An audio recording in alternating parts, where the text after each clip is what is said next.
Hello everyone. तो आज के इस लेक्चर में हम लोग संविधान के बारे में जानेंगे और संविधान का एक पाठ्यक्रम भी देखेंगे बेसिक सा कि क्या क्या उसके सिलेबस में आता है। तो समय गवाए बिना हम शुरू करते हैं, ठीक है। तो आज हमें क्या देखना है, सबसे पहली चीज़ कि इसका सिलेबस क्या है। जैसे कि संविधान की अवधारणा, प्रकार यानी कॉन्सेप्ट, टाइप का कितने टाइप के संविधान होते हैं, इसके कार्य क्या होते हैं, भारत का संविधान जो है वो लिखित है तो लिखित क्यों है, क्या इसे उधार का थैला कहा जाता है, और भारतीय संविधान की स्थिति क्या है, ठीक है।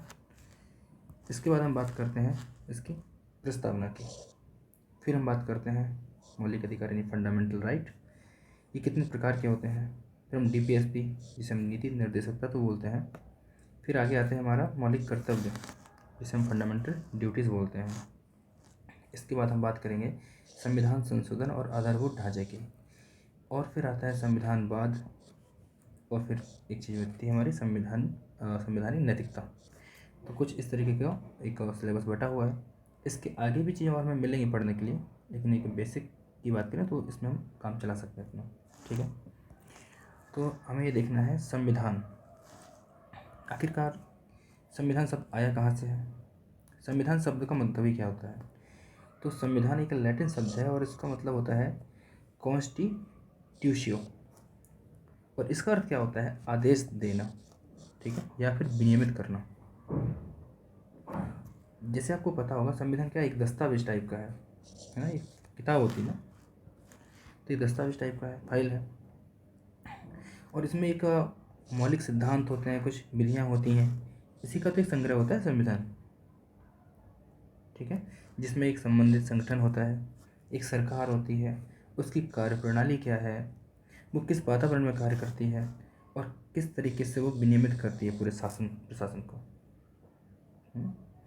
और एक चीज़ देखी जाती है कि देश का सर्वोच्च विधान किसे माना जाएगा, है ना। तो संविधान सर्वोच्च विधान माना जाता है, और ये देश पर क्या होता है, बाध्यकारी होता है, ठीक है। अब यहाँ बात करते हैं कि भारत का संविधान किस टाइप का है। अच्छा, पहले हम इसको समझ लेते हैं कि संविधान कितने प्रकार के होते हैं। तो दो प्रकार के होते हैं, एक होता है लिखित और दूसरा होता है अलिखित, ठीक है। अगर हम लिखित की बात करें, जैसे कि भारत का संविधान है या फिर यूएसए का है, ये हमारे लिखित टाइप के आ जाएंगे। और अलिखित में जो ब्रिटेन, अलिखित मतलब जिसमें होता है कि उनके संसद में को प्रायोरिटी दी जाती है, और संसद जो कानून बनाते हैं वो संविधान में ऐड हो जाता है, ठीक है। तो इसमें अलिखित बोलते हैं, कोई लिखित नहीं है इसमें, ठीक है। चलिए अब बात करते हैं लिखित संविधान की विशेषताएं क्या है। तो ये योजनाबद्ध होता है, एक प्लानिंग होती है पूरी, ठीक है, और उसी हिसाब से ही पूरे प्रशासन या शासन प्रशासन वो चलता है। अब देखिए लिखित संविधान होता है तो इसकी निश्चितता होती है, ठीक है, कि ये फिक्स है। अलिखित में तो बदलता रहेगा, लिखित में क्या है, निश्चितता हो रहती है एक, ठीक।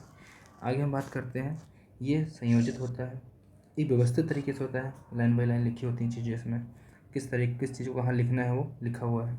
संगठित होता है, हर वर्ग को या फिर हर संगठन को इसमें वरीयता दी जाती है, ठीक है। बात करते हैं तार्किकता की, तो ये लॉजिकल बात करता है, इसमें चेतना होती है, चेतना युक्त होता है, ठीक है। जब लिखित की बात आती है तो थोड़ा कठोरता अधिक होती है, जो अलिखित होता है इसकी तुलना में इसमें कठोरता अधिक होती है, वो थोड़ा इसकी तुलना में लचीला हो जाएगा। अब संविधान जब लिखित होता है तो इसमें कोई तिथि भी तो होगी, तो इसमें एक निर्धारित तिथि को लागू होता है, एक तिथि होती है कि किस तिथि को लागू हुआ है। अलिखित तो बदलता रहता है, चीज़ें प्रोसेस में रहती हैं। अब हम जैसे मैंने ऊपर बताया था आपको कि लिखित है तो भारत का है, यूएसए है, दक्षिण अफ्रीका है, इन देशों में किस प्रकार के संविधान है, तो लिखित प्रकार के संविधान है। अलिखित की बात करते हैं तो अलिखित में क्या होता है, समय के साथ ये विकसित होता है, इसमें लचीलापन होता है, इसको लागू करने की कोई निर्धारित तिथि नहीं होती है। जैसे कि लिखित में एक फिक्स डेट थी, इसमें ऐसी कोई डेट नहीं होती है, ठीक है। और ये कौन कौन से देशों में है, तो ब्रिटेन में है, न्यूजीलैंड में है, इजराइल में है, इस टाइप के इन देशों में पाया जाता है अलिखित टाइप का संविधान जो है। कभी कभी क्वेश्चन में पूछ लिया जाता है कि कौन कौन से, अगर सूची मिलान करने के लिए आ जाए या फिर सिर्फ यही आ जाए कि कौन कौन से देश हैं और उनमें लिखित प्रकार का संविधान है या अलिखित प्रकार का संविधान है, तो आपको ये याद रखना पड़ेगा। एक मोटा मोटा याद रखना पड़ेगा, ज़्यादा भी आप याद नहीं रख सकते हो। तो जितना आपको कंटेंट मिलता रहे उतना ही याद करते रहिए, ठीक है। चलिए, आपको कमेंट में एक चीज़ बतानी है कि जो भारत का संविधान है वो कितने दिनों में बन के तैयार हुआ है, ठीक है। कई बार क्वेश्चन आता है, पीसीएस वगैरह में आया हुआ है क्वेश्चन, तो ये आप बता सकते हो, ठीक है। चलिए, अब बात करते हैं संविधान के कार्य या महत्व की। संविधान का महत्व क्या है, संविधान के कार्य क्या होते हैं। देखिए, सबसे बड़ा कार्य होता है देश की एक राजनीतिक व्यवस्था होती है, उसको बनाए रखता है। उसकी प्रकृति, सीमा, प्राधिकार इसका निर्धारण करता है। किस देश का क्या कितनी सीमाएं हैं, क्या उसके प्राधिकार हैं, ये निर्धारण कौन करता है, तो संविधान करता है, ठीक है। अब देखिए आप, जो हमारा आर्टिकल है 4 से 11 तक, उसमें क्या है, नागरिकता। तो नागरिकता की व्याख्या के साथ साथ अधिकारों और कर्तव्यों का भी स्पष्टीकरण है या नहीं है ना संविधान संविधान तो हम समझ सकते हैं यहाँ पर। इसके बाद देश की सामाजिक, आर्थिक और राजनीतिक मूल्यों को अभिव्यक्ति देता है तथा उससे संबंधित संगठनात्मक प्रयास को भी सुनिश्चित करता है, ठीक है। हम लोग प्रस्तावना में पढ़ते हैं। हाँ, एक चीज़ और है, भी आगे प्रस्तावना आएगी तो उसमें काफ़ी चीज़ें इंपॉर्टेंट रहेंगी, उसको आपको याद करना पड़ेगा। तो इसमें सामाजिक, आर्थिक और राजनीतिक, जैसे हम डीपीएसपी की बात करते हैं तो डीपीएसपी में इन तत्वों को शामिल किया गया है। आपके पॉलिटिकल हम बात करें तो इसमें फंडामेंटल राइट ये आ जाते हैं, आपको पॉलिटिकल रूप से मौजूद करते हैं। इकोनॉमिक रूप से सबको बराबर रखता है, तो कौन रखता है, डीपीएसपी। यहाँ फंडामेंटल राइट भी है, लेकिन वरीयता यहाँ पर डीपीएसपी को दी जाएगी क्योंकि असमानता को कम करने के लिए बात की गई है, ठीक है। और सामाजिक हमारे कर्तव्य भी है, डीपीएसपी भी है, ये भी करता है, सोशल करता है, ठीक है। आगे हम बात करते हैं कि ये देश के राष्ट्रीय हित, भाई हर देश का अपना अपना एक राष्ट्रीय हित होता है, तो देश के राष्ट्रीय हित, उससे संबंधित मूल्य, इनको मार्गदर्शित करता है संविधान। आपके देश का क्या लक्ष्य है, आपके देश के क्या उद्देश्य हैं, इस साध्य का भी निर्धारण करता है, ठीक है। हर देश के अपने अपने एक रूल होता है, उसको किस दिशा में चलना है, तो ये संविधान डिसाइड करता है उस देश का। अब भारत के संविधान की बात आती है कि भारत का संविधान लिखित क्यों है, क्यों लिखित बनाया गया, इसे अलिखित क्यों है कि नहीं अपना लिया गया, जैसा कि ब्रिटेन में है। उस समय तो ब्रिटेन का शासन था भारत में, तो उस टाइप का होना चाहिए था, लेकिन ऐसा नहीं हुआ। जो हमारे बुद्धिजीवी लोग रहे हैं स्वतंत्रता सेनानी, उन्होंने इसको लिखित रूप में बनाने का प्रयास किया है। तो देखिए, जब स्वतंत्रता प्राप्ति के समय जो द्वितीय विश्व युद्ध चल रहा था, तो इसके प्रभाव के कारण क्या हुआ था, वैश्विक स्तर में पूरा उथल पुथल मची हुई थी, और ऐसे में भारत के लिए संतुलन बनाए रखने की चुनौती बनी हुई थी, इसलिए लिखित बनाया गया है। अब देखिए, यहाँ पे एक अंदरूनी अशांति थी भारत में भी, इसके बावजूद भी देश में एकता और अखंडता को सुनिश्चित करना। अब ये कैसे फिक्स होगा, लिखित कोई चीज़ होगी तभी उसी दस्तावेज से हम फिक्स कर सकते हैं ना इस चीज़ को, ठीक है। फिर बात करते हैं सामाजिक, आर्थिक और राजनीतिक। अगर इन लक्ष्यों को प्राप्त करना है या फिर उनके उद्देश्यों को व्यवस्थित करना है, और इनकी वैज्ञानिक व्याख्या जहाँ कहीं लिखी होगी वहीं तो हम उसको मानेंगे ना, क्योंकि अलिखित व्यक्ति को ज़्यादा मानता नहीं है, ये चीज़ें हो जाती है। अब देखते हैं सामूहिक निर्णय निर्माण को सुनिश्चित करना। तो लिखित संविधान से क्या होता है, एक सामूहिक ग्रुपिंग में एक निर्णय लिया गया है, उसका निर्माण हुआ है, ये सुनिश्चित हो गया है। साथ में इसमें क्या होता है कि नागरिकों के अधिकार तथा कर्तव्य की परिभाषा और व्याख्या, जो राष्ट्र है उस राष्ट्र निर्माण के संदर्भ में कि इस राष्ट्र के लोगों के क्या क्या कर्तव्य होने चाहिए, इनके राष्ट्र के नागरिकों को क्या क्या अधिकार होने चाहिए, ये कहाँ मिलेगा आपको, संविधान में लिखित मिलेगा, ठीक है।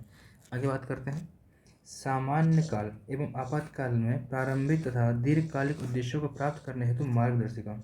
देखिए, अगर आपातकाल लगता है, इमरजेंसी लगती है, और ऐसे में अगर कोई लिखित दस्तावेज नहीं है तो क्या होगा, उस देश में निरंकुशता आ सकती है। हो सकता है संविधान में ही कुछ ऐसे बदलाव कर दिए जाएं जो आगे आने वाला समय उस देश में एक राजनीतिक जो है ना निरंकुशता उसको पैदा कर दें। इसके लिए ज़रूरी हो जाता है लिखित संविधान होना। लिखित संविधान रहता है तो उसमें ये भी बताता है कि आपातकाल में आपको किस तरह के कदम उठा सकते हो, कौन कौन सी चीज़ें आप कर सकते हो, कौन कौन सी चीज़ें नहीं कर सकते हो, क्या प्रतिबंध हैं, क्या प्रतिबंध नहीं होंगे। कुछ नागरिकों के अधिकार आपातकाल के दौरान कम होते हैं या फिर कुछ फ़र्क नहीं पड़ता है, ये भी समझ में आता है, ताकि सरकारें निरंकुश ना हो। क्योंकि इतिहास में ऐसा देखा गया है, जब कोई ऐसा शासक आता है, जैसे हिटलर की बात करें, जिसको जो मर्जी अपना चला सकते हैं, तो ऐसा ना हो फ्यूचर में, इसके लेके ही लिखित संविधान की दस्तावेज के रूप में रखा माना गया है भारत को, कि यहाँ पे एक लिखित संविधान रहेगा। तो आज हम लोगों ने इतनी चीज़ें डिस्कस की हैं।